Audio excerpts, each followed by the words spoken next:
Hola, ¿qué tal? Bienvenidos. Hoy segunda jornada del juicio del crimen del Ardero. Francisco Javier Almeida declaró ayer. Este es un trozo de lo que dijo ayer. Enseguida lo analizamos en su totalidad. Escuchen. Empezó a machillar, yo eché las manos y ya ahí ya no sé lo que pasó. Yo recuerdo que llevaba al niño en brazos, pero no es como están diciendo ahí que si para esconderlo, que si tal. Yo era porque cuando sucedieron los hechos algo me encendió. Fue una declaración muy dura para la familia. Enseguida la vamos a escuchar y vamos a intentar contarles todas las claves acerca de este crimen y de este criminal. Y también tenemos que hablar de Rafael Amargo, que ya saben ustedes ha sido detenido por segunda vez por tráfico de drogas. Esta vez ha sido en Alicante cuando iba a trabajar a uno de los locales que le contratan, cuando la policía le estaba esperando para detenerlo. Ha pasado 2 noches en el calabozo, ya ha sido puesto en libertad con medidas cautelares. Enseguida les contamos también todos los detalles acerca de esta nueva detención del bailaor. Esto es La Huella del Crimen. Comenzamos.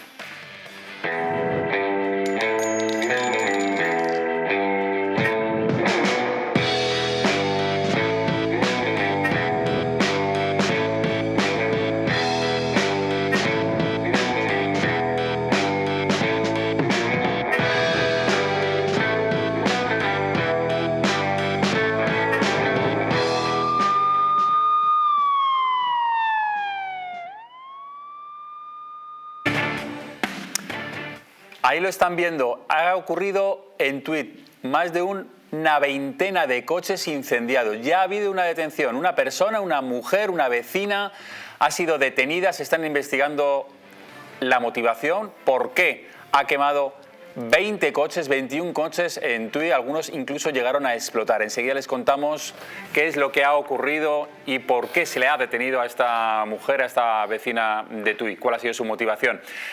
Antes les quiero decir que tienen un teléfono móvil a su disposición, es el 669-728-673, apúntenlo porque ahí pueden pedirnos información, nosotros le damos toda la información acerca de este canal, es el 669-728-673 y además pueden también seguir a Distrito TV en todas las redes sociales, en Instagram, en Twitter, en Facebook, así que ya lo saben, solo tienen que seguir Distrito TV. Enseguida vamos a hablar del crimen del Ardero. Hoy es la segunda jornada del juicio. Ayer declaró por primera vez Francisco Javier Almeida, le vamos a escuchar, pero antes tenemos que hablar también de Rafael Amargo, que ha sido nuevamente detenido. Hoy ha venido José Luis Martínez para hablar de todo esto. ¿Qué tal, José Luis? Buenos días. Gracias por venir a La Huella del Crimen. También está Fernando Martínez Dalmao. ¿Qué tal, abogado? Buenas. ¿Qué tal? Muy buenos días. Gracias por estar aquí. Y enseguida se va a incorporar a la mesa Carlos García Barret, investigador privado. Pero vamos a ver qué es lo que ha ocurrido con esa nueva detención de Rafael Amargo cuando se disponía a ir a un local para bailar. Le habían contratado, estaba en la estación de tren cuando la policía lo estaba esperando para detenerlo. 2 noches en el calabozo, ya ha sido puesto en libertad con medidas cautelares. Lo vemos. La titular del Juzgado de Instrucción número 2 de Alicante en funciones de guardia ha decretado la libertad provisional del bailaor granadino Rafael Amargo tras ser detenido la noche de este jueves al viernes en Alicante por la presunta comisión de un delito de tráfico de drogas y atentado a la autoridad a raíz de una denuncia interpuesta en julio por sus vecinos por presunta venta de droga en su piso de la calle Espíritu Santo de la capital. El detenido, que ha pasado este sábado a disposición judicial, está investigado inicialmente por un delito contra la salud pública, un delito de atentado contra la autoridad y 2 delitos de lesiones, sin perjuicio de ulterior calificación. La magistrada le ha impuesto como medidas cautelares la obligación de comparecer a pud acta los días 1 y 15 de cada mes ante el Juzgado de Instrucción número 27 de Madrid. La jueza ha denegado la prisión provisional eludible con fianza de 6.000 euros que solicitaba para el detenido el Ministerio Fiscal, ya que entiende que no concurre un riesgo tan alto de fuga que haga imprescindible esa medida y existen otras alternativas como las comparecencias quincenales y la prohibición de abandonar el territorio nacional. Lo llamativo de este caso es que, además de ser un personaje muy popular y muy conocido por todos ustedes, es que es la segunda vez que le detienen. De hecho, ya le habían detenido el año pasado a Rafael Amargo por tráfico de drogas y por pertenencia a organización criminal. La Fiscalía pide 9 años de prisión, un juicio que se va a celebrar en apenas unos meses, y en lugar de estar tranquilito, quieto y sin llamar mucho la atención, pues parece que ha seguido haciendo la misma actividad hasta que unos vecinos denuncian porque por el trasiego que ven en esa calle de Espíritu Santo, en el portal, de personas que creen los vecinos que son toxicómanos y que van a comprar drogas, y que luego algunos dicen duermen incluso en los descansillos, y por eso denuncian a la policía empieza a investigar y acaba deteniendo una vez más a Rafael Amargo. En esta ocasión además le acusan de 3 delitos, es el tráfico de estupefacientes, atentar contra la autoridad, porque según refieren los policías, cuando van a detenerlo él opone resistencia, incluso llega a agredir a uno de los policías, y también le acusan de 2 delitos de lesiones. Pasa 2 noches en el calabozo. Cuando pasa a disposición judicial, la juez le deja en libertad con medidas cautelares, libertad sin fianza, pero eso sí, le retira el pasaporte. Bueno, ya lo tenía retirado por la vez anterior, y tiene que presentarse los días 1 y 15 de cada mes en los juzgados para firmar. A mí, Dalmau, lo que me llama la atención es que una de las de los supuestos, ¿no?, de los elementos para que no se decrete la prisión provisional es la reiteración, la posibilidad de reiteración delictiva. En este caso parece que es clara la reiteración delictiva, porque vuelve a cometer presuntamente el mismo delito por el que le detuvieron el año pasado, sin embargo le vuelven a poner en libertad. Bueno, sí, esto es evidente, ¿no? Pero bueno, yo, sin querer entrar en el fondo de la primera detención que se establece en diciembre de 2020, porque habría que hablar mucho de esa detención, ¿no?, por el tema de las pruebas. Me refiero a la consecución de las pruebas, la cadena de custodia de las pruebas, y sobre todo el hecho de que se pueda probar. Yo no pongo en duda la instrucción que se ha hecho por parte de las cuerpos y fuerzas de seguridad del Estado, y prueba de ello está que tenemos esta segunda detención en marzo del 2023. Pero aquí es que ya no es la reincidencia directa que tenemos de los hechos de diciembre de 2020, sino que aquí se establecen algunos parámetros más. ¿Por qué?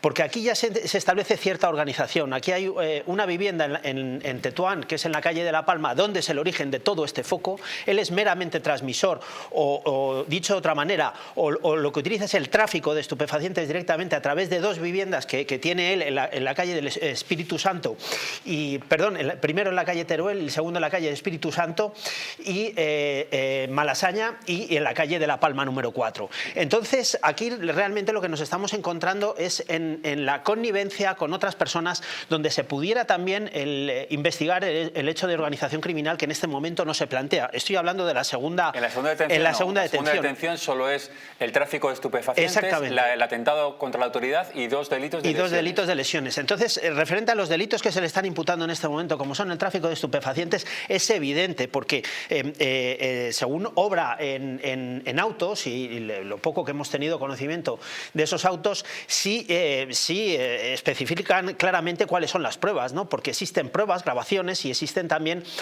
testimonios de cómo dentro de lo que es el tráfico de estupefacientes se dedica precisamente a lo que normalmente se llama el menudeo. El menudeo, porque no es el tráfico a gran escala, sino el menudeo, repito, a través de estas direcciones que se encuentran desde la calle de La Palma a la calle del Espíritu Santo y desde el barrio de Tetuán, ¿no? ¿Pero por qué en la primera detención dices que las pruebas no estaban tan acreditadas, cuando según teníamos conocimiento, incluso la policía tiene grabaciones de conversaciones telefónicas, hay grabaciones incluso de vídeo y audio de personas que van saliendo y entrando de ese portal, incluso llegan a grabar a personas que van en bicicleta, que son los que se supone que van transportando la mercancía, incluso llegaban a transportarla por mediación de VTCs, de coches como Uber o Cabify, ¿no?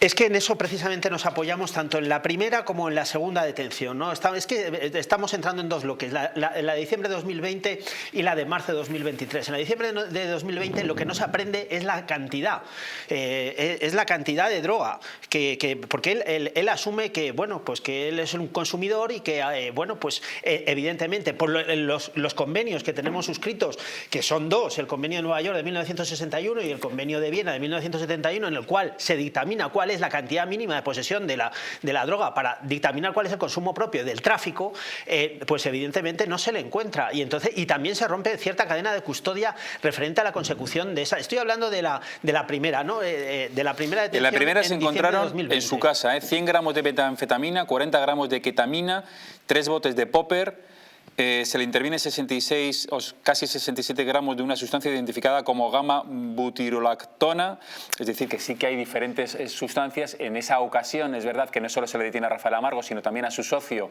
e incluso a su mujer, por eso de ahí la organización criminal, porque hay más de una persona, cada una con un rol bien especificado y demás. Pero tenemos que llegar a probar, o sea, todo claro, esto, claro. porque claro, la ley se dictamina en cuanto a la organización criminal más de 2 personas, evidentemente en uso de diferentes atribuciones y como organización criminal, pues evidentemente podría entrar.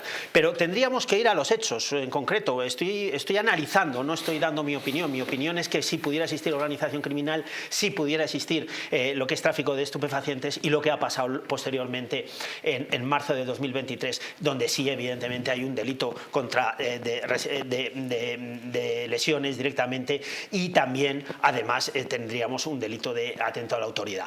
Pero aquí el problema está en que tenemos 2 escenarios. Uno, el de 2020, que es el que se le va a enjuiciar en este momento, y un segundo escenario que es el de marzo de 2023. Entonces, referente al tema de diciembre de 2020, si nosotros acreditamos positivamente realmente que en esas sustancias que se encuentran en su domicilio son para tráfico y no para consumo, entonces sí tenemos una posibilidad de que pueda salir condenado. Efectivamente, hay que acreditar que esas sustancias no solo son para consumo personal, sino que es para distribuirla con un beneficio, pero es verdad que en la primera detención, cuando la policía lo detiene, es porque ya ha hecho unas grabaciones, ve que hay una especie de infraestructura de distribución de esas pequeñas dosis, que es verdad que no son grandes cantidades, pero sí que hay una pequeña distribución de todo eso, ¿no? Bueno, evidentemente cuando el Cuerpo Nacional de Policía y Guardia Civil inicia una investigación de este tipo, evidentemente se produce una recopilación de pruebas, por ejemplo, montar un Apolo para ver que es un santuario, lo que dice el letrado, un menudeo de drogas. En segundo lugar, hay unas intervenciones telefónicas, que se contrasta evidentemente.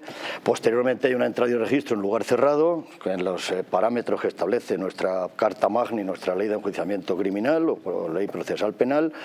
Y evidentemente hay unas sustancias que, como bien ha dicho el letrado, se entienden preordenadas para el tráfico y no para el consumo. Luego, además, en el crimen organizado hay una serie de parámetros que hay que tener en cuenta, que hay un concurso de voluntades, una participación moral, un mutuo acuerdo, un reparto de tareas y una jerarquización en cuanto a ese reparto de tareas. Y a mi modesto entender, en todas estas actuaciones que ha hecho el Cuerpo Nacional de Policía y Guardia Civil, que para mí son impecables, se dan todos los parámetros para establecer una organización criminal y que la incautación de sustancias estupefacientes de distintos multiusos que hay allí, tanto droga dura como droga blanda, evidentemente que caballo, heroína, cocaína, anfetaminas, hachís, etcétera, etcétera, pues todo apunta a que no estaban establecidas para su consumo y que sí estaban establecidas y preordenadas para el tráfico de drogas, y lo que establece el 368 de nuestro Código Penal vigente: cultivo, elaboración o tráfico, o de otro modo promuevan, favorezcan o faciliten el tráfico ilegal de sustancias estupefacientes. Por consiguiente, para mí este individuo se dedica o se dedicaba, y voy a ser muy claro, se dedica actualmente al tráfico y a expandir las sustancias estupefacientes entre los distintos consumidores, evidentemente con un ánimo de lucro. Hay algunas llamadas telefónicas intervenidas por la policía en la primera detención, en el que le llaman a Rafael Amargo y le preguntan pidiéndole algo de lo que se fuma, eso blanco a 70 euros. Y él llama a su pareja, a Luciana, y le dice, ya, pero es que necesita 100 pastillas. Es decir, que están hablando no solo de lo que queremos nosotros para consumir, sino de lo que necesitan terceras personas y por el precio incluso a la que se les va a vender. De ahí que se crea, evidentemente, que hay una infraestructura hecha para obtener un beneficio acerca de vender este tipo de sustancias. Vamos a... Sí. Quería apuntar Normalmente el Cuerpo Nacional y Guardia Civil, como bien sabe el señor letrado, recogen las agendas por escrito. Y en esas agendas hay un orden cronológico de proveedores, de clientes, donde se establecen las cantidades y el uso y la cantidad de droga o la sustancia que van a suministrar. E incluso algunos apuntan hasta el precio. Yo en alguna intervención que he tenido, pues se ve, incluso hay una serie de balanzas, una serie de instrumentos para el corte, etcétera, etcétera, como bien sabe mi compañero y letrado, que toda esta recopilación de pruebas son indiciarias y son pruebas de cargo que evidentemente incriminan al sujeto en este delito de tráfico de drogas. Vamos a escuchar al abogado de Rafael Amargo, a Luis Caballero, hablando precisamente de esta nueva detención. Escuchamos. Una cosa absolutamente nueva, que de alguna manera temíamos, porque han pasado cosas extrañas, llamadas raras, no sé, yo no conozco poca gente, lo que se le acusa es de tráfico de drogas. Nuevamente de sustancias estupefacientes a nivel de menudeo, es decir, de pequeñas cantidades que en muchas ocasiones, como decimos, es el autoconsumo. Hablaba Luis Caballero precisamente de lo que decía Dalmao, de ese menudeo, de esas tráfico de pequeñas cantidades de drogas. Acaba de incorporar a nuestra mesa Carlos García Barret. ¿Qué tal? Muy buenas. Hola, buenas tardes. Investigador privado. Estábamos hablando del caso de Rafael Amargo, nueva detención, después de la que se produjo el 1 de diciembre de 2020 y ahora otra vez se le vuelve a detener por algo muy parecido. En esta ocasión se le acusa de 3 delitos, pero el principal es ese tráfico de sustancias estupefacientes. Bueno, pues según parece, aparte de ser la segunda vez, esta vez sí tienen algunas pruebas. Ya tienen, al parecer, los indicios del tráfico en sí. O sea, según parece también, además de alquilar esos pisos, o utilizar esos pisos de alquiler, mejor dicho, porque lo hacía de las dos formas, al mismo tiempo se servía de terceros para poder hacer llegar esos estupefacientes y por consecuente, pues él intentaba hacer de nexo para que siempre, digamos, él estuviera un poquito excluido de lo que es tocar el producto y al mismo tiempo pues intentar llevar a cabo una especie de entramado que nunca le salpicase. Pero en la primera detención creo que incluso el juez en el auto creo que llega a decir que Rafael Amargo es el líder, es la cabecilla de esta organización. Sí, correcto. Se presume siempre desde primera hora que él es la persona que digamos, por ser conocido, lo que hace es intentar ofrecer una buena calidad del producto que se vende.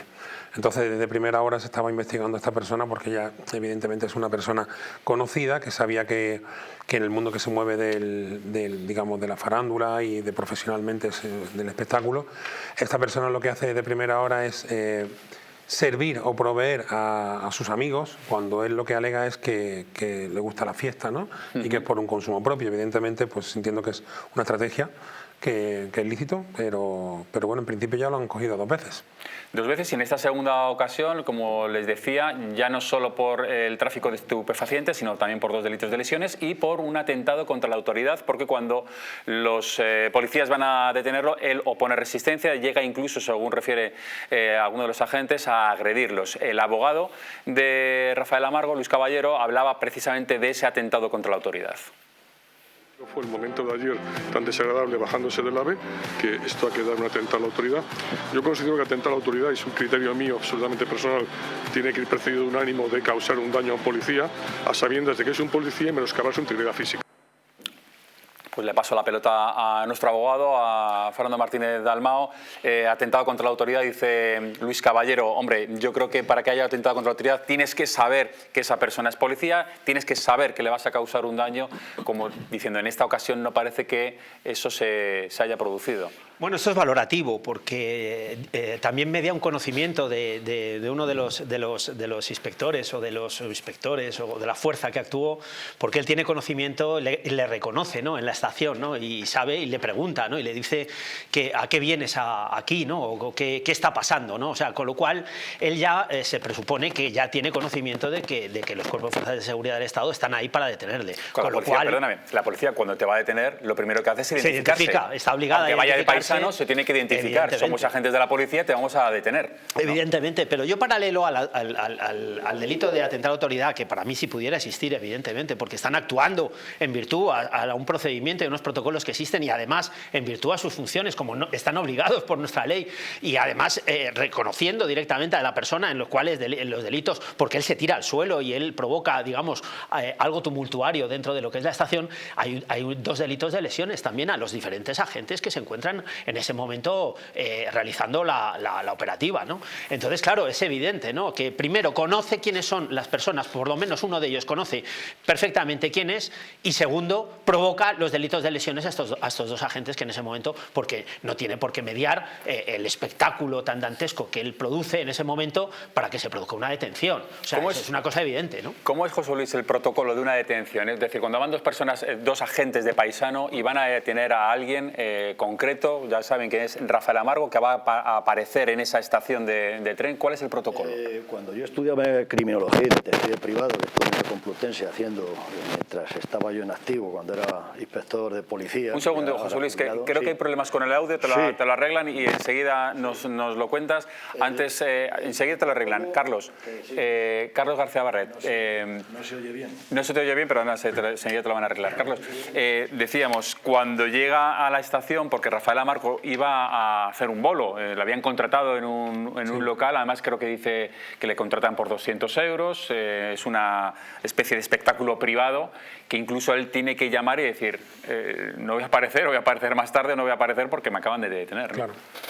Sí, bueno, se conoce que este señor pues se dedica precisamente, aparte de su espectáculo, se dedica también a promocionarlo en muchas fiestas, también se dedica a temas de modelaje, ha presentado colecciones, etcétera, etcétera, y lo que hace siempre es nutrirse de toda esa gente, como antes decíamos.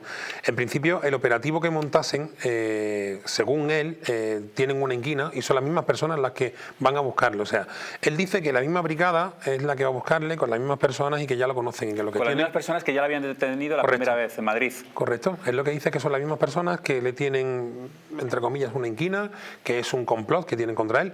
No entiendo la motivación, realmente no entiendo esa motivación, no entiendo el porqué, pero es lo que él alega y luego evidentemente lo que se le ha incautado y el bodegón que se puede ver en distintos medios de televisión, pues se ve perfectamente que hay un gran surtido de cosas, de estupefacientes, de teléfonos varios, que son útiles, ¿no?, para, como bien diría el compañero seguramente, son útiles para ese tráfico, y luego al mismo tiempo una gran cantidad de dinero y en billetes muy grandes, por lo que se entiende que no sé si serán sus ahorros que los tiene en casa, pero bueno, seguramente nuestro compañero nos podrá decir cómo funciona el operativo, ¿no? Y enseguida nos lo cuenta José Luis. Este procedimiento son 2 procedimientos paralelos, pero me imagino que esta segunda detención no ayuda para nada a la defensa para el primer procedimiento, es decir, al final es poco ahondar en lo mismo. Bueno, lo que hay que decir es que son dos procedimientos diferentes. Sí. O sea, aquí no se van a sumar las 2 causas porque son 2 cuestiones diferentes, con 2 instrucciones diferentes, con 2 tipos de delitos que, aunque sean parecidos, son también diferentes. Porque sí se puede ahogar en la calificación del segundo como reincidencia. Eso sí, para elevar en su mitad máxima, porque claro, ya tenemos un juicio que se va a celebrar en el mes de junio y posiblemente este segundo juicio de la detención de marzo de 2023, hace unos días, pues sea posterior. Entonces sí se puede calificar con un agravante de reincidencia, porque tendremos una condena que ya viene pues de un delito cometido en diciembre de 2020 y enjuiciado en junio de 2023. Vamos a escuchar nuevamente al abogado de Rafael Amargo. Le preguntan cómo está su cliente, cómo está su patrocinado, el bailador. Evidentemente la respuesta era clara, no está bien. Muy mal, está muy nervioso, está tremendamente mal, porque primero la forma de detenerle, creo que le tiraron al suelo, en fin, no fue nada sencillo, y posteriormente pues encontrarse con una nueva causa cuando está pendiente de esto y lleva 2 años pagando la pena de banca. Vuelve a quejarse de la forma de la detención. Dice que no era necesario que le tiren al suelo y que Rafael Amargo, aparte de la situación en la que está, que no está bien, se queja, José Luis, de esa detención. Nos estabas contando precisamente cómo es ese protocolo. Cuando el Cuerpo Nacional de Policía, Guardia Civil, va a detener, lo primero que hace, como bien dice el letrado, es exhibir su placa insignia y carnet profesional e indicar somos inspectores policiales, etcétera. y está usted detenido. A continuación le informan de sus derechos constitucionales en base al artículo 17 y 520 de la Ley de Enjuiciamiento Criminal. Tiene usted derecho a guardar silencio, tiene usted derecho a designar abogado particular de oficio, tiene usted derecho a mentir. Porque la legislación vigente a los presuntos les da el derecho constitucional a mentir, a no declararse culpable, a mentir, etc. Y a continuación proceden a engrilletarlos con las manos atrás, porque el engrilletarlos con las manos adelante produce a veces la sorpresa desagradable de que a algún funcionario le han roto el hueso de la nariz, el etmoides, ¿no? Entonces siempre es conveniente esposarle con las manos atrás y con los grilletes sin hacer daño ni lesionar, pero bien ajustados para evitar que a veces el sudor y tal se lo sacan. Entonces todas estas precauciones... Eso aunque la otra persona no ofrezca resistencia, aunque esté poniendo buena voluntad para la detención, siempre hay que engrilletarlo. Lo que no puede nunca sorprender a un funcionario de policía es la cuestión de que quién se lo iba a imaginar. Pensé que, yo siempre lo digo, es un amigo de Tonté, que hombre, yo no me imaginaba, no, siempre hay que ir por delante de la reacción violenta que puede tener el sujeto. Y siempre hay que prevenir estas situaciones violentas, hay que engrilletarlos sistemáticamente, esa es mi opinión. Por consiguiente, si este sujeto, además en el momento de detenerlo, se resiste, se tira al suelo y además propina una serie de mordiscos a los funcionarios de policía con lesiones, yo no sé si ese sujeto tiene SIDA, y si a mí me produce un mordisco, me puede contagiar el síndrome de inmunodeficiencia. Por consiguiente, hay que engrilletarle y tomar todas las medidas precautorias. Incluso voy a llegar hoy aquí un poco más lejos y me voy a mojar. Si la resistencia es muy activa, es preciso usar el taser de forma proporcional, en base al principio de proporcionalidad, no tirando evidentemente a órganos vitales, porque puede llevar un marcapasos y producir una muerte súbita, y eso hay que evitarlo por todos los medios. Pero sí hay que tirar el taser, si es necesario, a las piernas, para de forma proporcional reducirle a la obediencia, y por supuesto que la detención dure el tiempo mínimo imprescindible para evitar el escándalo, que la aglomeración de gente, etcétera. Pero se toman todo este tipo de medidas. Y una vez engrillado se le lleva al coche patrulla y ya a dependencias policiales, ¿no? Efectivamente, siempre con las manos atrás, y cuando se le mete en el coche patrulla se le sujeta la cabeza para evitar que se pueda lesionar, etcétera. Y si está muy agresivo, muy exaltado, no se le lleva a la comisaría, se le lleva a un centro facultativo para que esa persona tenga por encima de todo su integridad física asegurada. No se la lleva a una comisaría, se le lleva a un centro médico. Si no es el caso, es decir, que está más o menos tranquilo, se le lleva a sede policial y ahí, abogado, se le toma declaración en presencia del abogado o no. Claro, o no, depende, porque se le puede tomar declaración y evidentemente es preguntado por todos los hechos en los cuales pues ha mediado la detención en este momento y luego su puesta a disposición judicial directamente para que el juez determine. Pero yo aquí quería entrar en un tema muy importante, que es oponer resistencia grave a la autoridad. O sea, es que, repito, el problema de atentado a la autoridad viene precisamente dictaminado en el artículo por esta pequeña frase: oponer resistencia grave a la autoridad. Porque claro, él lo que tenía que haber hecho en ese momento pues era, bueno, pues se va a proceder a la detención, pues bueno, pues muy bien, deténganme y yo voy voluntariamente, si como no puede ser de otra manera, y me ofrezco a esa detención, porque voluntariamente no puedo ir directamente a dependencias policiales a prestar declaración.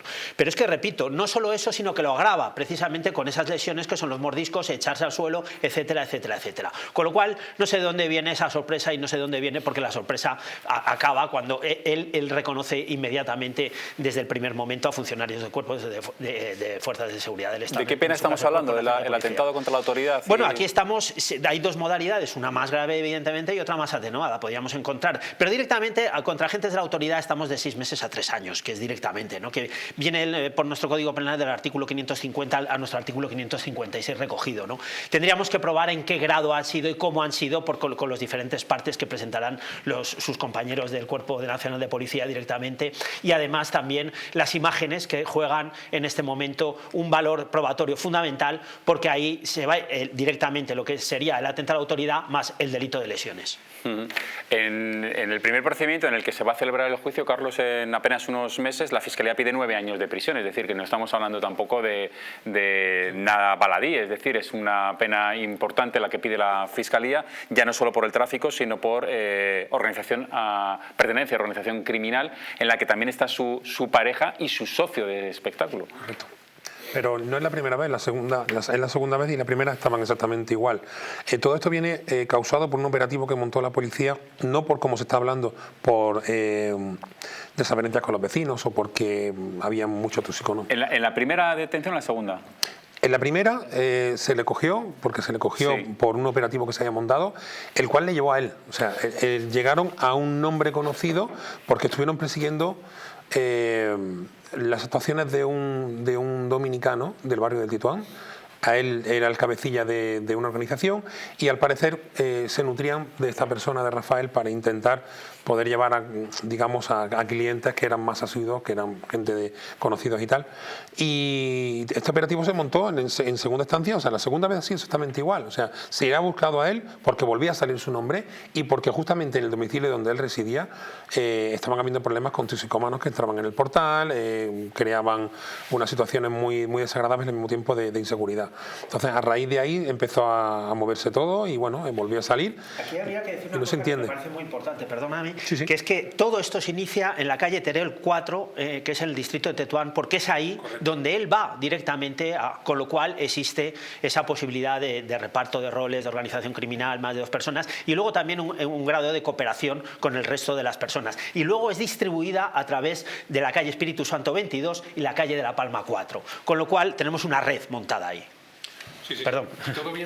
Todo viene precisamente porque había un individuo en el cual estaban ya mirando anteriormente la policía y bueno, y luego decir que evidentemente también, pues, según hemos estado hablando antes por el tema de la resistencia, según parece, Rafael Amargo tiene una animadversión contra los cuerpos de seguridad del Estado que ese espectáculo creado es precisamente por eso, porque él ya sabía que podían detenerlo y lo que no se entiende tampoco es que sabiendo que tiene un juicio pendiente dentro de 3 meses por la misma situación y por la misma causa, vuelva a reincidir. Bueno, pues veremos a ver qué es lo que ocurre con Rafael Amargo.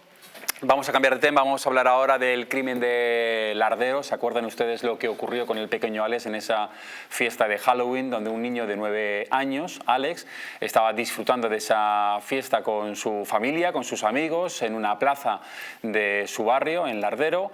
Él iba disfrazado de la niña del exorcista cuando un depredador sexual, que tenía que estar en prisión, pero que estaba en libertad, le había echado el ojo, lo confunde con una niña y se lo acaba llevando a su casa para violarlo y después asesinarlo. Fue detenido inmediatamente este hombre, Francisco Javier Almeida, y ya ha empezado el juicio. Ayer fue la primera jornada de juicio, hoy es la segunda. Quiero que vean un pequeño fragmento de lo que dijo ayer Francisco Javier Almeida. Es unas declaraciones duras, muy duras, acerca de lo que hizo ese día, pero a su manera. Quiero que vean un pequeño fragmento porque después vamos a ver la totalidad de la declaración de Almeida. Escuchen. Empezó a machillar, yo eché las manos y ya ahí ya no sé lo que pasó. Yo recuerdo que llevaba al niño en brazos, pero no es como están diciendo ahí que si para esconderlo, que si tal. Yo era porque cuando sucedieron los hechos algo me encendió. Enseguida vemos la totalidad de estas declaraciones y vemos muchos más datos de lo que está ocurriendo en ese juicio. Después de publicidad, hasta ahora. Hablaremos de lo sucedido en Logroño. El monstruo del Lardero declara ante el juez. Reconoce haber agredido sexualmente y asesinado al pequeño Alex. Hoy, en La Huella del Crimen.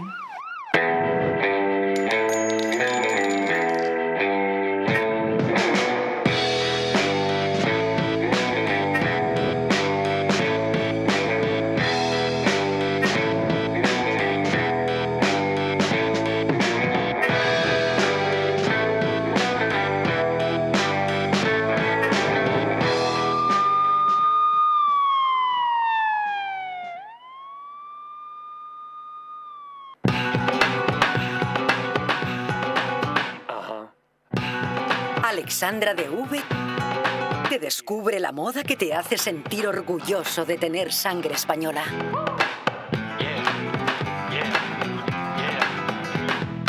Estilo, moda y arte con orgullo de patria. Visita la web alexandradev.com.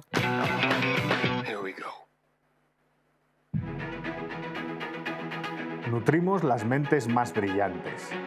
para insertar en ellas la urgencia de preguntar.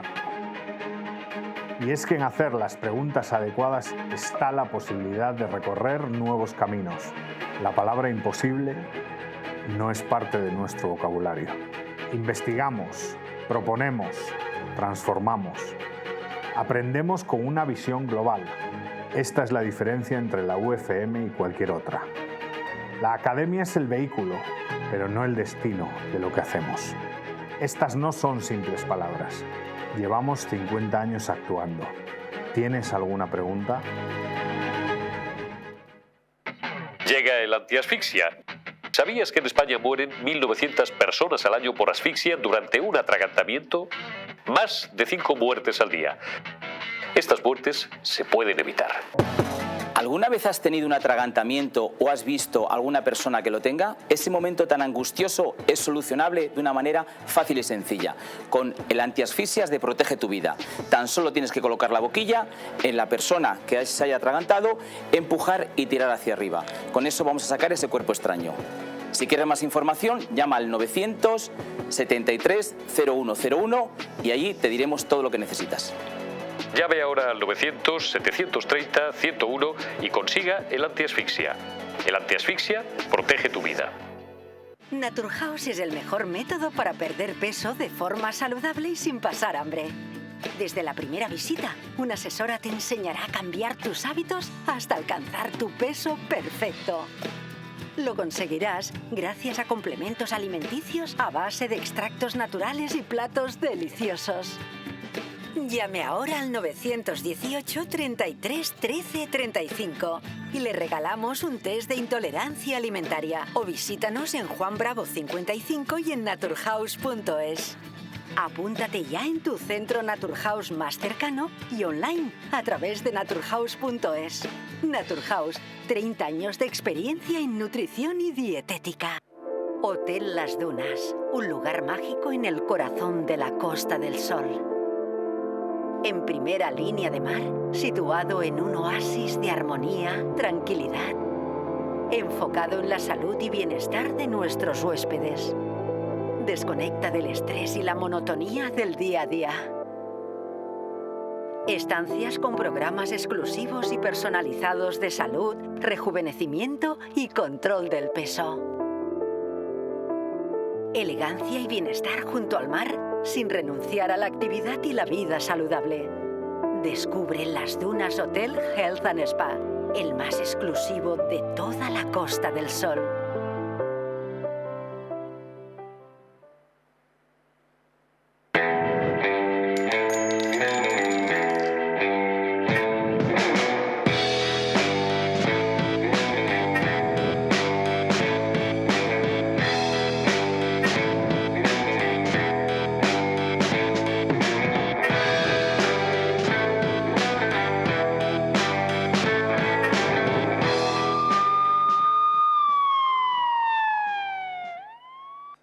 Hablaremos de lo sucedido en Logroño.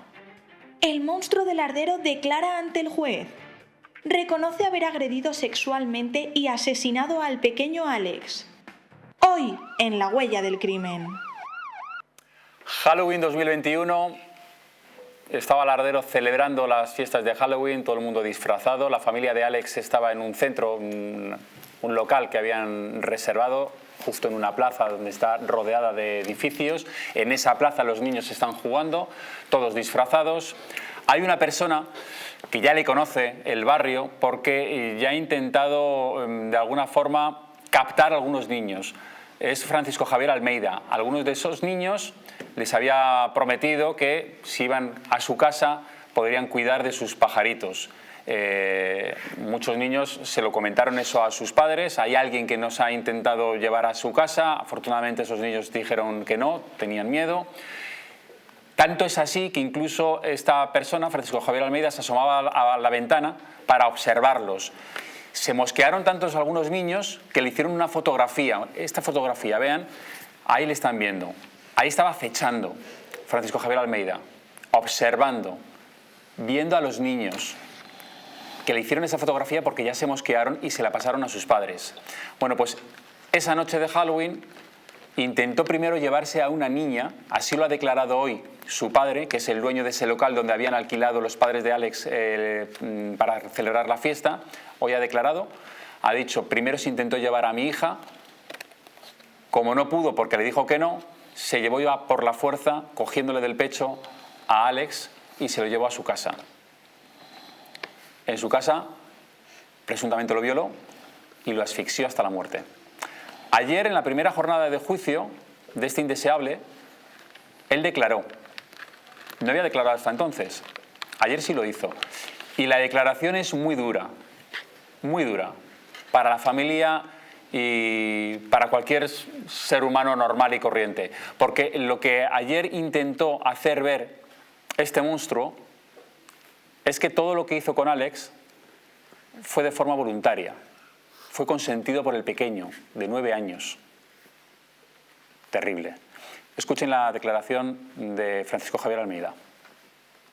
Esa persona que ha hecho esto no soy yo. En ese día yo había vivido un montón. Yo desde que salí de prisión estaba muy aislado. No me adaptaba, iba todo muy perdido, andaba como zombie. Estoy preguntando si usted metió el pene en la boca al niño. Sí. Alex empezó como a chillar, yo eché las manos y ya ahí ya no sé lo que pasó. Yo recuerdo que llevaba al niño en brazos, pero no es como están diciendo ahí que si para esconderlo, que si tal.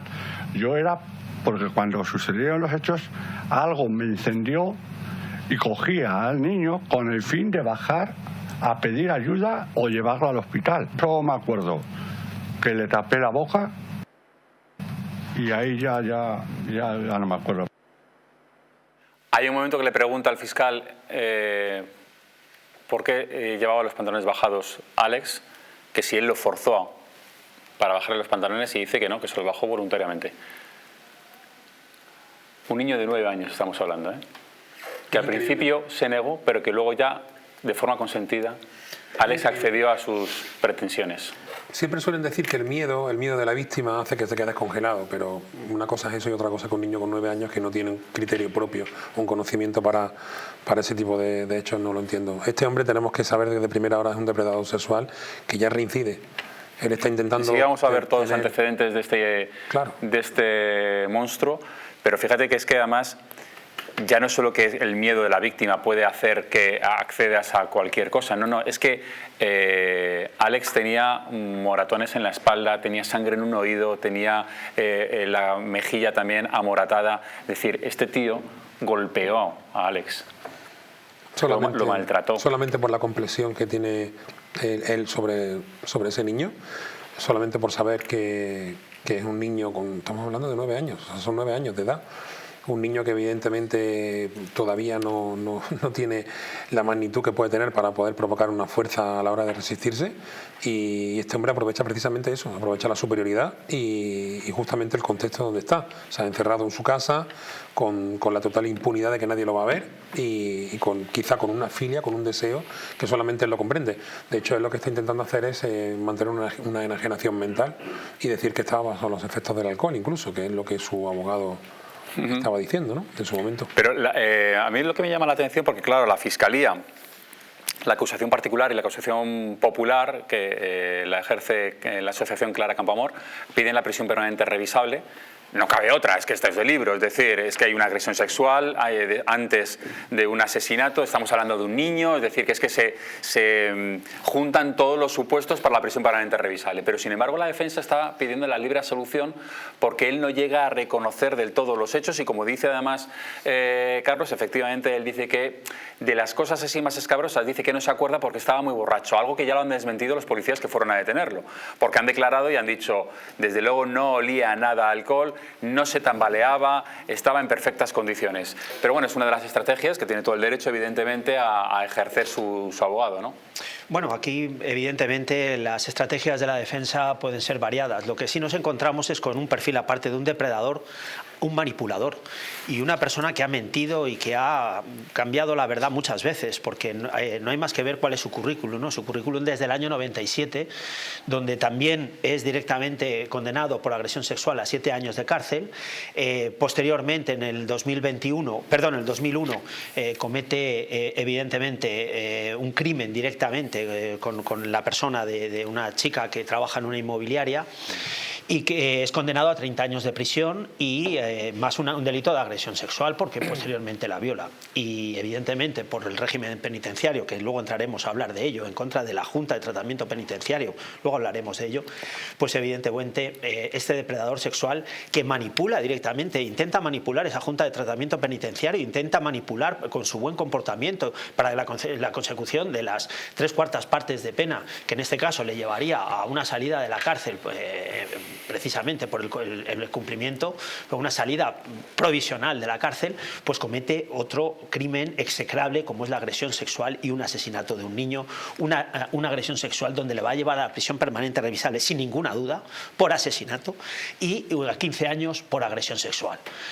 Nos encontramos ante una persona que conoce perfectamente desde el modus operandi, conoce cuál es el régimen penitenciario y conoce precisamente las leyes. Nos encontramos ante una persona que evidentemente no lo hace una, sino 3 veces la agresión sexual, no comete 2 delitos de asesinato, y que para la sociedad es execrable que esta persona esté en la calle. Esta persona ha estado en la calle precisamente por no haber hecho caso a la Junta de Tratamiento Penitenciario. El juez de vigilancia penitenciaria le otorga, por cumplimiento de las 3/4 partes de pena, le otorga esa salida de la cárcel, y el resultado que hemos tenido es ese. Pero también hay que echarle a las autoridades en cara, porque precisamente todas estas cuestiones, porque el problema está en que hemos convertido esos informes de la Junta de Tratamiento Penitenciario en un mero dato que es valorativo para precisamente nuestro gobierno. Enseguida vamos a escuchar a Blanca Estrella, presidenta de la Asociación Clara Campoamor, que habla precisamente de esto, de esa puesta en libertad, y que va a llevarlos hasta la audiencia, dice, al juez de tratamiento y demás. Enseguida lo vamos a ver, pero quiero que escuchen la llamada telefónica a emergencias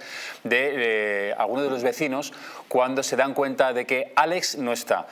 Hay una niña, la hija, lo repito, la hija del dueño de ese local donde están celebrando la fiesta de Halloween, que le dice: papá, hay un señor que se ha llevado a Alex. Ahí salta la voz de alarma, empiezan a buscar a Alex, y hay una vecina que lo que hace es inmediatamente llamar a emergencias, y es esta, escuchen. ¿Podéis venir a Villapatro? ¿Qué calle es esta? ¿Qué calle es? Río Linares.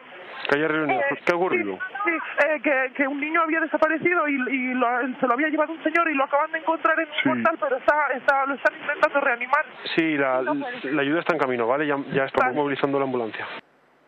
Claro, cuando empiezan a buscar a Alex, todos los vecinos, había mucha gente entonces en esa plaza porque estaban celebrando esa fiesta de Halloween, empiezan a buscarlo, no lo encuentran. Hay alguien que dice: yo creo que sé dónde está, porque hay un vecino aquí. Ya sospechaban de él porque ya habían dado la voz de alarma a algunos niños. Vamos para allá. Cuando van todos los vecinos a ese portal, se encuentran a Francisco Javier Almeida con el niño en brazos. Según la investigación, parece que quiere bajarlo al garaje para esconderlo, para llevárselo en el coche. Ya está muerto el niño. En ese momento también llega la policía, José Luis, y si no llega a llegar la policía en ese momento, pues no sé si se hubiera celebrado un juicio, porque los vecinos, te puedes imaginar el estado en el que estaban en ese momento y qué es lo que hubiera pasado si no llegan los agentes de seguridad, ¿no? Yo quería, al hilo de lo que dicen mis compañeros con gran criterio, quería hacer un pequeño matiz del DSM-4 y el CIE-10 sobre la personalidad de los depredadores en serie o asesinos en serie, porque en realidad son asesinos en serie o depredadores en serie, que es bastante equivalente. Bueno, estos sujetos tienen normalmente una inteligencia media, son socialmente inmaduros, esto desde el punto de vista criminológico, Tienen un empleo poco cualificado, inexistente, sexualmente suelen ser bastante incompetentes y se aprovechan, como decía Carlos, de la inferioridad de un niño con esa complexión atlética que presenta este impresentable. Además una disciplina con los padres muy dura, con una madre bastante posesiva que anula por completo la personalidad del niño inmaduro, una disposición ansiosa durante el crimen, suelen ser muy desorganizados en el escenario del crimen, lo dejan todo manga por hombro, etc. Una actitud absolutamente amotivacional. Normalmente viven solos, son absolutamente misántropos, solitarios, personas que se comunican muy poco con los vecinos. Él además tiene un problema de audición y de dicción, que también creo que eso le había afectado. Tienen en las una relaciones, minusvalía, evidentemente. Efectivamente. Viven cerca del lugar del crimen, observan, etcétera. Viaja poco, se desinteresa por los medios de comunicación, viven completamente aislados. El crimen suele ser, aparte de que lo miren, pero suele ser de forma espontánea cuando no acceden a sus deseos libidinosos y lúbricos. La víctima es conocida, claro, es la superioridad de este niño, que es evidentemente un niño de 9 años. Las pruebas son absolutamente, en el lugar del crimen, van dejando miguitas por todas partes, o sea, son absolutamente desorganizados y dejan un escenario del crimen dantesco, absolutamente. Escasos antecedentes, no tienen tampoco muchos antecedentes penales, porque incluso estos sujetos ante los vecinos dicen, joder, ¿quién lo iba a decir fulanito de tal, que parecía tan bueno? Y de repente tiene el jardín lleno de cadáveres. Y finalmente tienen, eso sí, frecuentes antecedentes de tipo psiquiátrico por personalidad límites, algún tipo de esquizofrenia, patología, etcétera. Sin embargo, en este caso, José Luis, dices, no tiene muchos antecedentes. En este caso tiene antecedentes, y además bastante importantes. Psiquiátricos. Ah, psiquiátricos, vale. Psiquiátricos. En este caso sí que tiene antecedentes policiales y judiciales. De hecho, vamos a verlos porque llamaba la atención que este individuo pudiera estar, como hemos visto, en la ventana, viendo, observando, merodeando, acechando a los niños, cuando había cometido auténticas barbaridades en el pasado. Él fue condenado a 7 años por violación a una niña, esto fue en el 89, una niña del mismo bloque donde él vivía, del mismo bloque de edificios. Por la ventana él se asoma, le dice, oye, tu madre está enferma, vente, que yo la estoy cuidando. Cuando la niña entra en el edificio, él por el hueco de la escalera le dice, vente al quinto. Ella sube por el ascensor, nada más abrir la puerta, él ya está esperándola a la niña y le dice, vente para mi casa, que es donde tengo a tu madre escondida, o sea, cuidándola porque está enferma. La niña con 13 años accede y una vez en su casa es cuando él la sienta en una silla, la ata, le pone un cable alrededor del cuello y acaba violándola.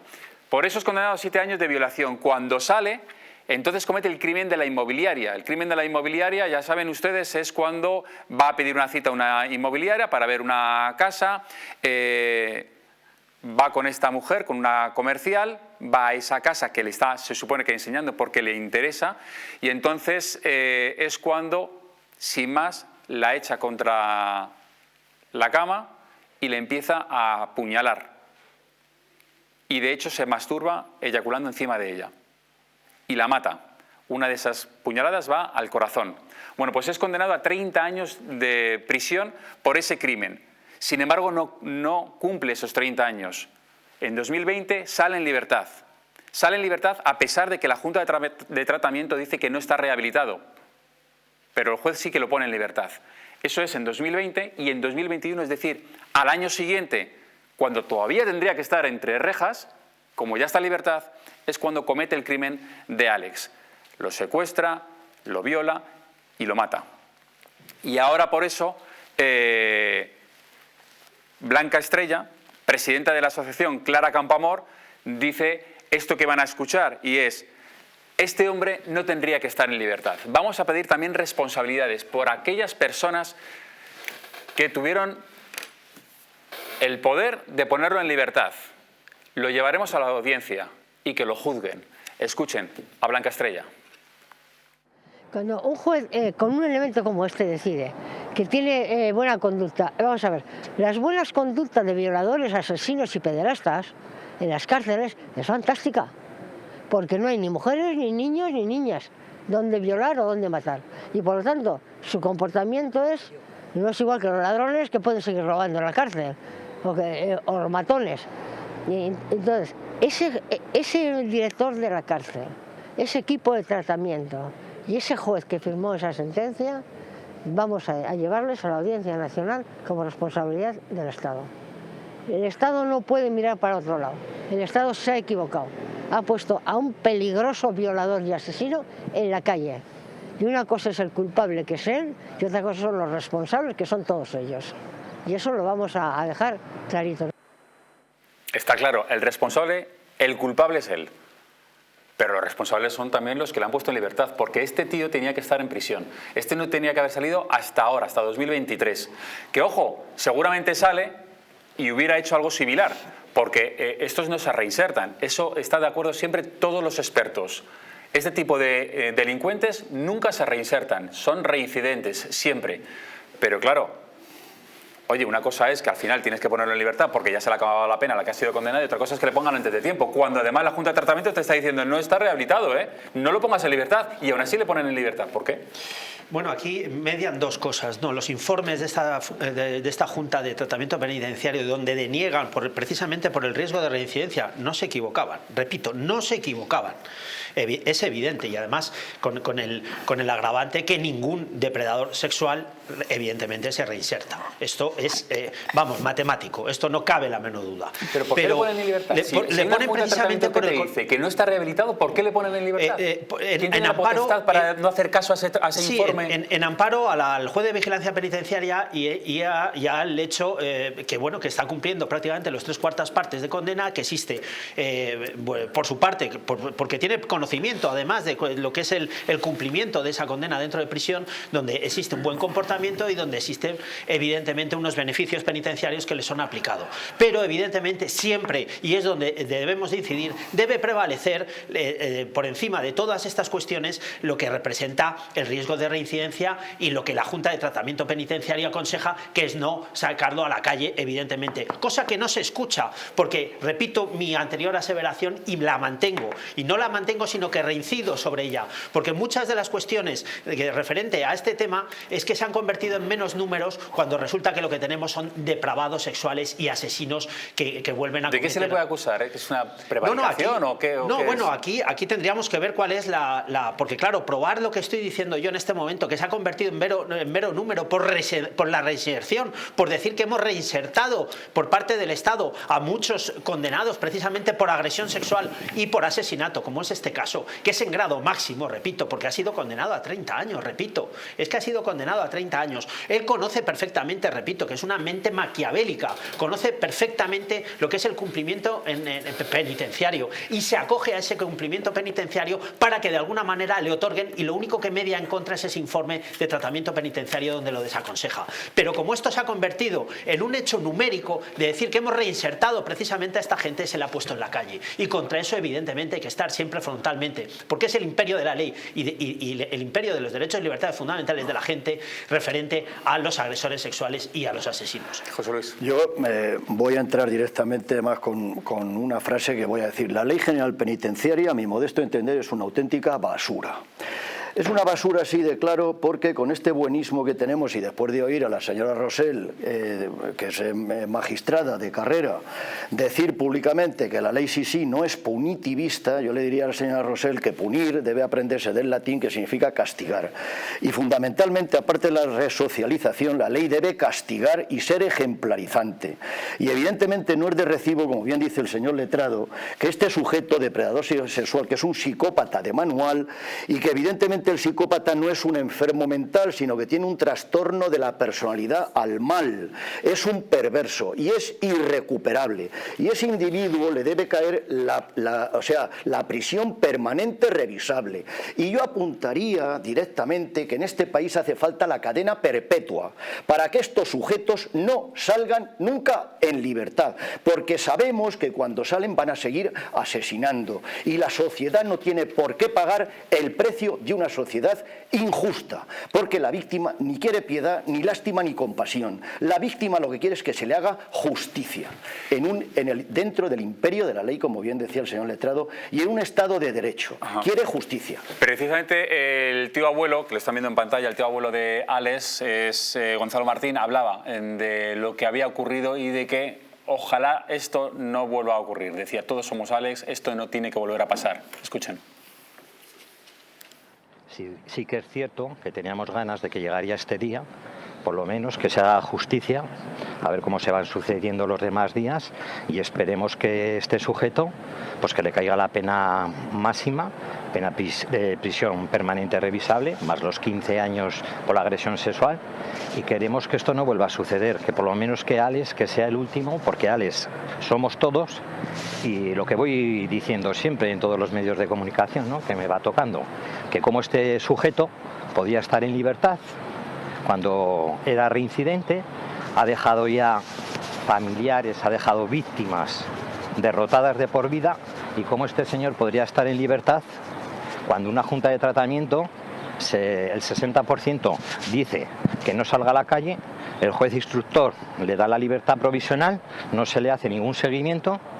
Lo mínimo que tenía que haber hecho es estar vigilado las 24 horas, y seguramente ahora en estos momentos no estaríamos hablando de esto. Es que fíjense lo que hace Francisco Javier Almeida. Es verdad que hay criminales que cometen muchos crímenes, asesinatos, violaciones, pero la justicia todavía no los ha juzgado porque no se han dado cuenta, porque no han podido detenerles a tiempo. Pero es que esta persona viola a una niña y es juzgado, es decir, es detenido y le juzgan. Y le ponen en libertad, y viola y mata a una mujer y es detenido y es juzgado. Es decir, que todo el mundo sabe quién es esta persona y vuelve a salir otra vez en libertad. Y ahora comete otra vez. Es decir, que es una persona que ha cometido 3 crímenes atroces, 3 barbaridades, pero no porque no se haya dado cuenta nadie y entonces la han cogido tarde, sino es que le han ido cogiendo cada una de las cosas que ha ido cometiendo y le han ido juzgando y el sistema le ha ido poniendo en libertad. Es decir, ha fallado en muchas cosas, han fallado en muchas cosas para que al final acabe con la vida de Alex. Ya no solo a nivel judicial, que también lo hemos visto. También, Carlos, de alguna forma, los vecinos ya habían dado la voz de alarma. Ya habían denunciado algunos, habían denunciado a la policía municipal. Oiga, hay una persona, hay un señor que, según me ha dicho mi hijo, le ha dicho que vaya a su casa a ver los pajaritos. Hay una persona que los chavales le han hecho una foto porque no para de mirarles y decirles cosas. Y sin embargo, pues tampoco se llegó a tomar cartas en el asunto, cuando era un tío que ya había sido condenado 2 veces por agresión sexual y por asesinato. Sí, sabemos que es reincidente. Evidentemente ya desde primera hora estaba todo el barrio en alerta porque sabían quién era este individuo. Aparte, como bien decía el compañero, es un inadaptado. Es un inadaptado, es torpe a la hora de cometer una violación o una agresión sexual, da igual. Y luego, por otra parte, se sabe el procedimiento judicial perfectamente, sabe lo que le puede pasar y lo que no le puede pasar. Precisamente por eso lo cogen con el niño en brazos saliendo por el portal. Porque se quiere quitar el cuerpo de en medio y al mismo tiempo el tema del alcohol, digamos que es un claro ejemplo que tú, por ejemplo, te ve la policía, tú vas borracho y sales corriendo y te encierras en tu casa, ya no te pueden hacer la prueba del alcohol. Dentro de tu casa ya no pueden hacértela. Pero él, por ejemplo, alega, según su abogado de oficio, hay 5 botellas de cerveza en la cocina por las que él alega que ha estado bebiendo. O sea, él está bajo los efectos del alcohol y él dice que que no recuerda nada, que lo ve todo como nublado. En ese momento no tiene... O sea, él alega enajenación, te lo vuelvo a repetir. Este hombre sabe lo que se hace, evidentemente es muy torpe y, como bien decías antes, se le ha cogido más de una vez. Los vecinos sabían que podría pasar algo. Prisiones se niega a echarlo a la calle, pero sin embargo justicia lo deja otra vez en puertas para que pueda hacer lo que le dé la gana y sin ningún tipo de vigilancia, que es lo que realmente más me llama la atención. Yo quería hacer un matiz. Es necesario una concienciación social, porque aquí parece que hay una serie de instituciones que son intocables. Es decir, si un comisario mete la pata, pues no pasa así, y no digamos de un juez. Entonces, ahí hay un delito que se llama de prevaricación, que dictar una resolución injusta a sabiendas. Y entiendo, como bien decía el letrado y decías tú y el compañero, que evidentemente este magistrado, con todo respeto lo digo, de vigilancia penitenciaria, a pesar del dictamen negativo de la comisión penitenciaria que le dice este sujeto va a volver a delinquir, le pone en libertad. Por consiguiente, yo entiendo que a este magistrado debe que denunciarle por prevaricación y, si es necesario, expulsarle con todas las consecuencias de la carrera judicial, pero sin ningún tipo de contemplación. Quería decir eso para que esto fuera extensivo cuando se dicta una resolución, que son los garantes del Estado de Derecho, el Poder Judicial, lo valorara muy bien, porque es la profecía autocumplida. Es decir, cuando este sujeto se prevé que va a matar, seguro que mata. Y esa profecía autocumplida es una pena que tengamos que estar lamentando aquí la muerte de un niño de 9 años por culpa de una negligencia y de una falta de funcionamiento correcto de la justicia y del sistema del Estado de Derecho. Bueno, tenemos que contarles más cosas, pero antes una pequeña pausa para irnos a publicidad y enseguida les contamos lo que ha ocurrido en Tui, donde han quemado más de 20 coches. Ha sido presuntamente una mujer que ya ha sido detenida. Se lo contamos enseguida, después de publi. Hasta ahora.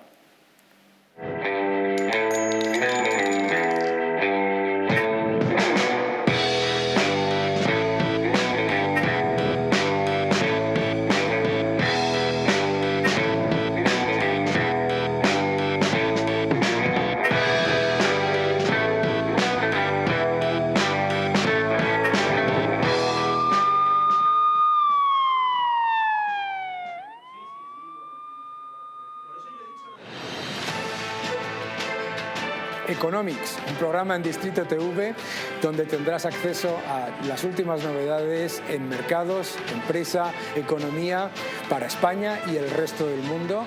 Un programa de economía hecho por economistas en Distrito TV todos los martes a las 21 horas. No te lo pierdas.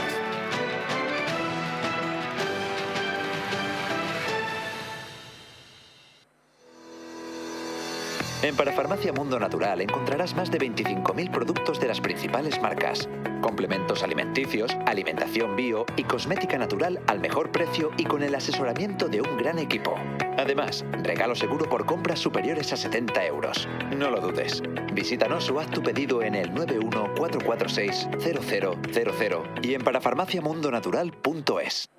Hotel Las Dunas, un lugar mágico en el corazón de la Costa del Sol.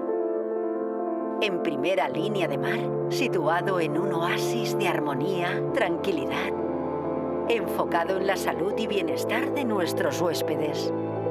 Desconecta del estrés y la monotonía del día a día. Estancias con programas exclusivos y personalizados de salud, rejuvenecimiento y control del peso. Elegancia y bienestar junto al mar, sin renunciar a la actividad y la vida saludable. Descubre Las Dunas Hotel Health and Spa, el más exclusivo de toda la Costa del Sol.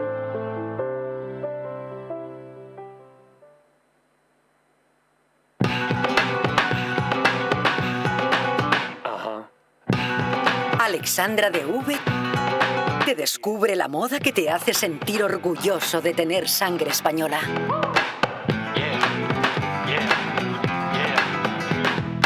Estilo, moda y arte con orgullo de patria. Visita la web alexandradv.com. El cuidado de la flora intestinal es esencial para el bienestar digestivo, el metabolismo y el sistema inmunitario.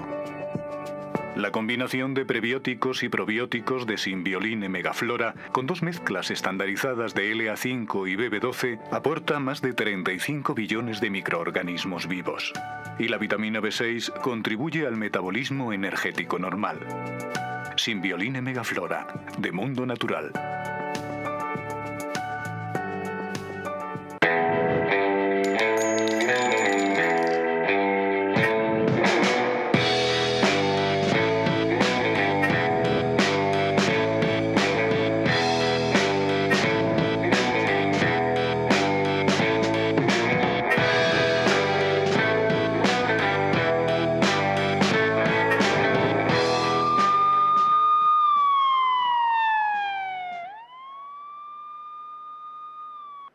La policía está intentando identificar a 100 personas que han producido unas auténticas barbaridades en las fallas, lo que tiene que ser unas fiestas de celebración y sin más, pues 100 personas se han dedicado a crear disturbios que enseguida los vamos a ver y vamos a ver la última hora de esta noticia, pero antes una pelea multitudinaria en Toledo. Ainhoa, cuéntanos qué es lo que ha ocurrido. Hola David, efectivamente este fin de semana ha sido muy ajetreado y vean lo que ha sucedido en esta discoteca de Toledo. Esa es la Ha sido dentro de una discoteca, 3 jóvenes resultaron heridos, uno de ellos con un corte en la cabeza tras recibir un botellazo. La pelea comenzó en el interior del establecimiento, pero posteriormente continuó ya fuera del mismo. Los heridos fueron trasladados en ambulancia al hospital. Al lugar se trasladaron efectivos de la Policía Nacional y de la Policía Local. Nuevo apuñalamiento. Un joven de 18 años ha resultado herido grave tras una agresión con arma blanca en el metro de Usera. Los equipos de emergencia recibieron un aviso de un varón de 19 años con una herida de arma blanca en el hombro izquierdo. El herido fue trasladado en estado grave al Hospital 12 de Octubre. Y mientras la Policía Nacional investiga los hechos. A continuación, observen lo que han vivido en las calles de Barcelona. Ahí podéis ver un individuo, no se ve muy bien, pero en la mano tiene machetes. Ahí aprovechan los vecinos para grabar. Esto es lo que viven todas las noches a diario los vecinos. Ha sucedido en el barrio del Raval, en Barcelona.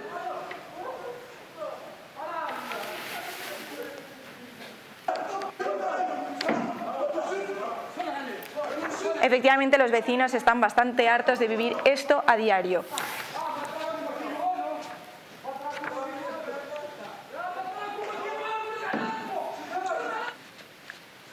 Bueno, pues esta es la inseguridad, Ainhoa, que hay muchas veces en Barcelona. Muchas gracias, Ainhoa. Reyertas, peleas, disturbios y luego personas que además van directamente armadas. Vemos con un machete como el que lleva un llavero, es decir, es impresionante. Sí, vienen la mayoría son costumbres que vienen de todos los países que se han instaurado aquí. Este tema de los machetes viene de origen, si no me equivoco, dominicano. Hombre, todas las bandas latinas de los Dominican Don't Play, los trinitarios, claro. El armamento oficial, digamos, son los machetes. Claro, y esto al final pues, se ha ido extendiendo en las calles. Barcelona está siendo una ciudad muy insegura. De hecho, ahora mismo creo que la más insegura posiblemente de España, precisamente por la integración que están intentando tener y que realmente no está teniendo éxito, por las políticas que tienen, etcétera. Es cierto también que es una práctica habitual, o sea, estamos hartos de ver ya cómo hay ese tipo de reyertas y además es que lo hacen de forma, como bien decías antes, por el tema de las bandas que hay, que ya están muy instaladas en España y que quedan precisamente para tener ese tipo de peleas. Entonces, no me parece extraño, vamos, lo que estamos viendo no me parece nada extraño.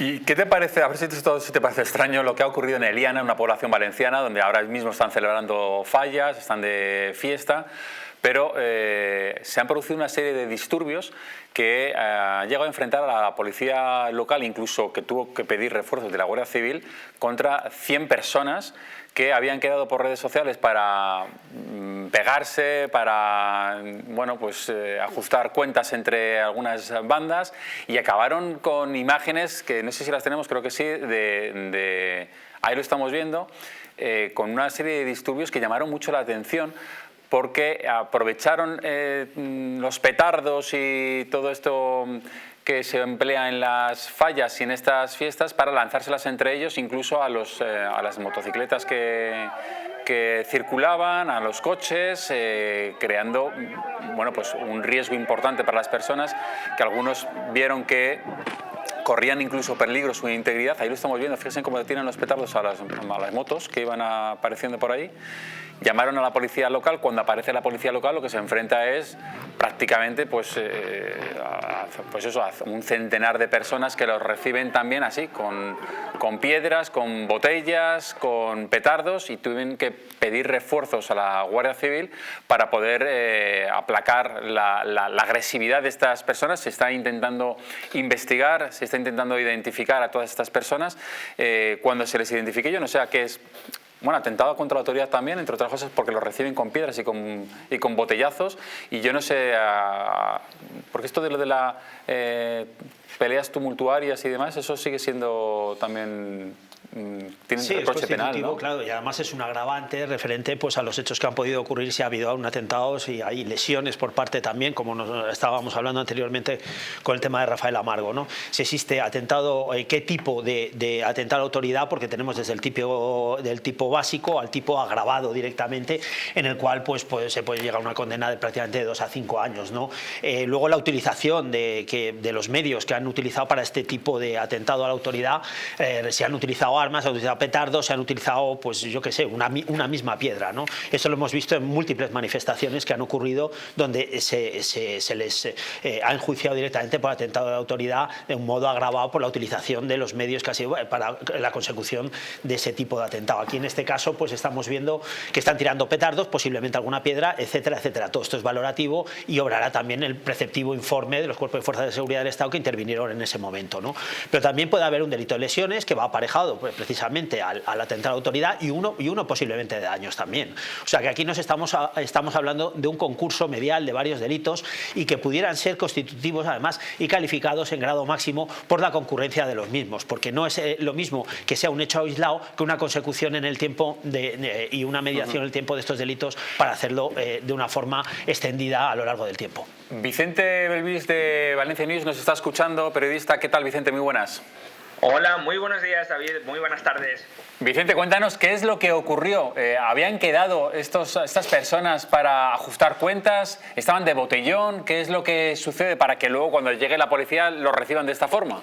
Claro, vamos a ver, en teoría hay que poner como siempre en contexto, no se sabe muy bien lo que pasó, ¿vale? Unos dicen que unos jóvenes un poco borrachos, hay que pensar que las fiestas últimamente se están convirtiendo en fiestas de alcohol y muchas veces hasta drogas, y hay que de alguna manera también romper una lanza en favor de los jóvenes porque fueron otros jóvenes los que llamaron a la policía directamente diciendo que se habían enzarzado varios entre ellos, se había convertido en una pelea multitudinaria y algunos de los jóvenes llamaron a la policía local.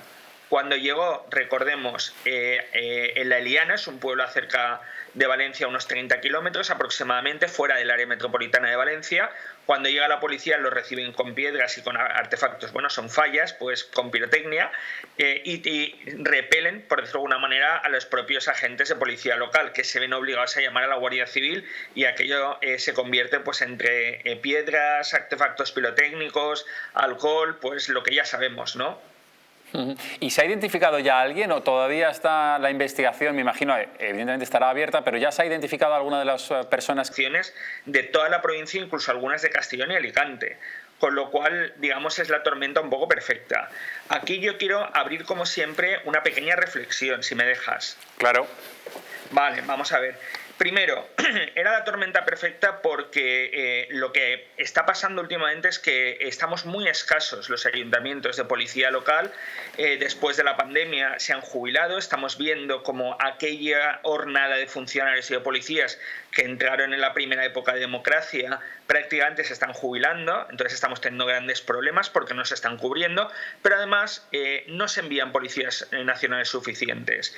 Con esto quiero decir que en Valencia capital hoy está habiendo ayer y hoy una gran polémica por todo lo que ha sucedido en estas pasadas fallas que han sido, bueno, numerosísimas. Incluso el sábado pasado colapsó la estación central de Renfe, tuvieron que cerrar el tráfico ferroviario porque no había más gente que podía entrar ni siquiera en los andenes de la estación. Entonces se les ha desbordado al ayuntamiento, se les ha desbordado a la Generalitat y a la delegación del gobierno.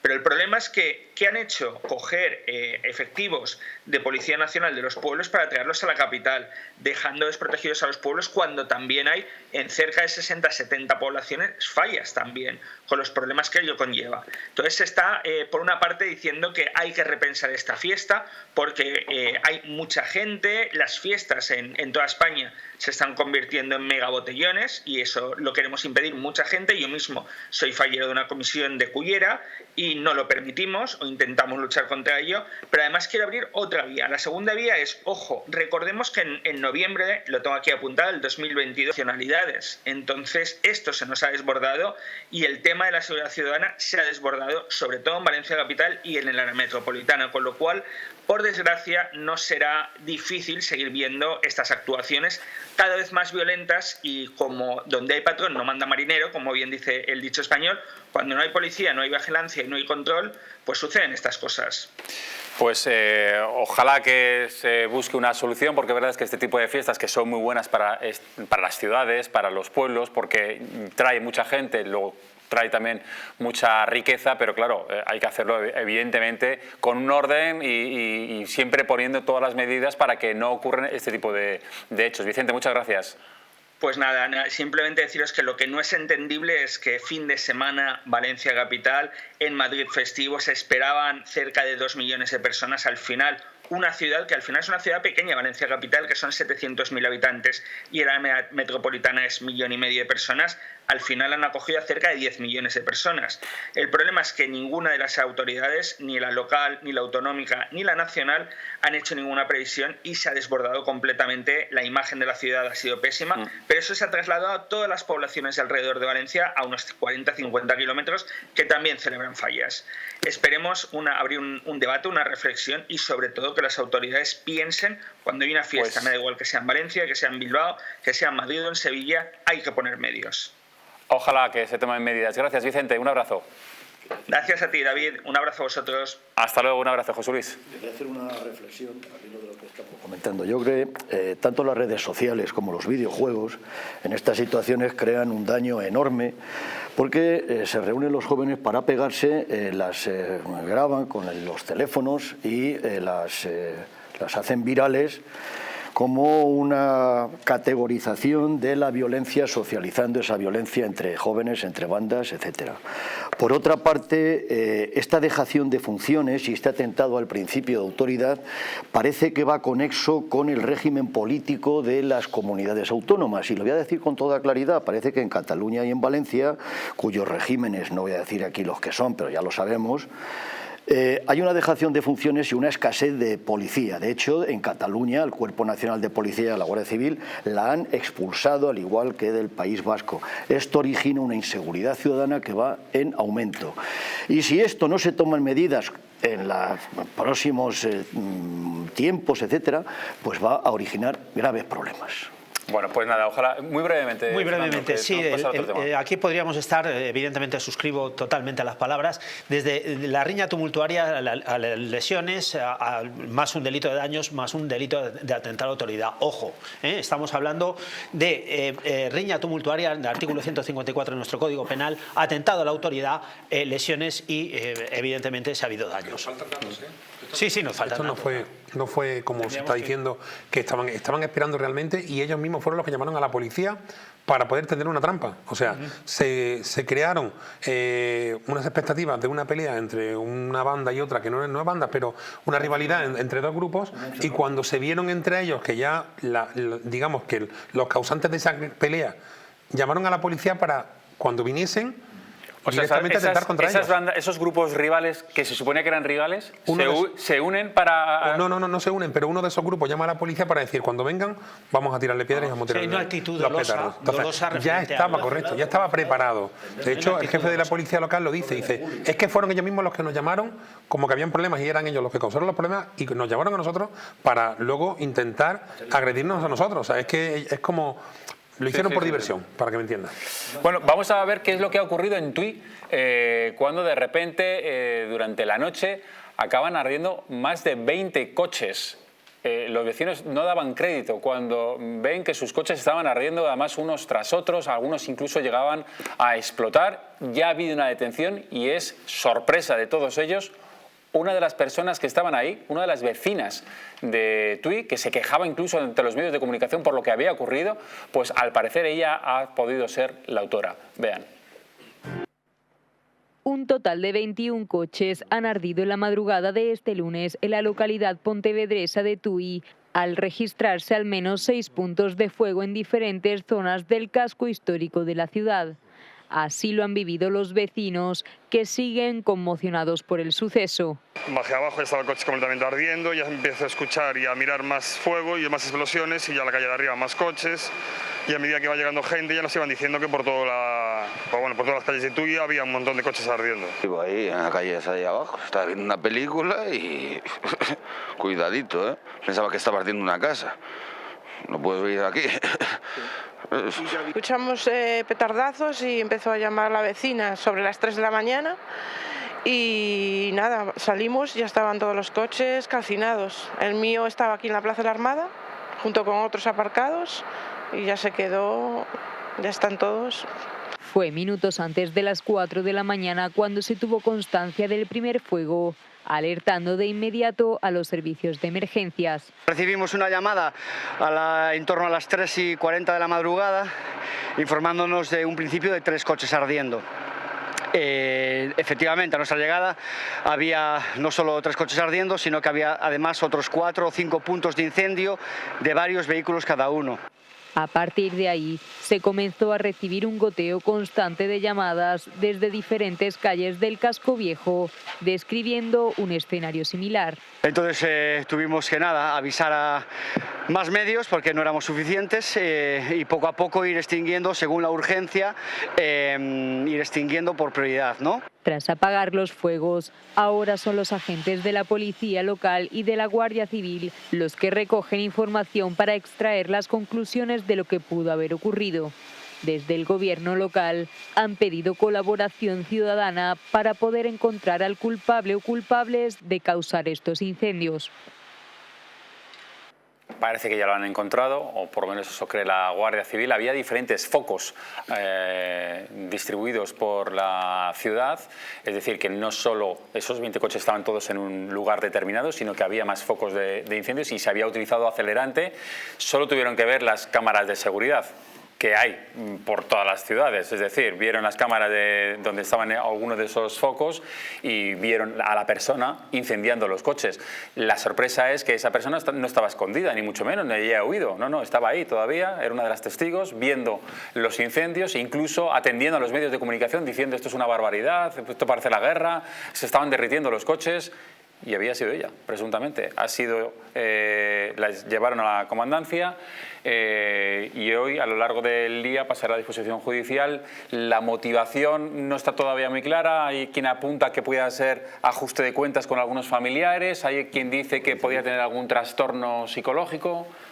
Carlos. Según parece ser, dice que es por un problema familiar. Yo tengo un caso que es muy parecido.